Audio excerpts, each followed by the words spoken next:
General Nicolas Torre III, arbitrary detention, 2 counts. First under former President PRRD, the other against former Executive Secretary Ned Aldea.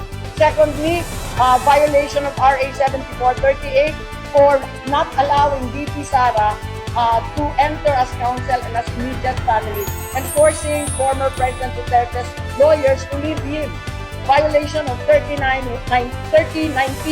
allowing himself to be induced or persuaded to perform an act in violation of laws, regulations, and rules in connection with his official duty. Fourthly, grave misconduct and conduct prejudicial to the best interest of public service. Everything is okay lang yan. Baka pala ating balat at yan ay kayang-kaya nating palampasin yan.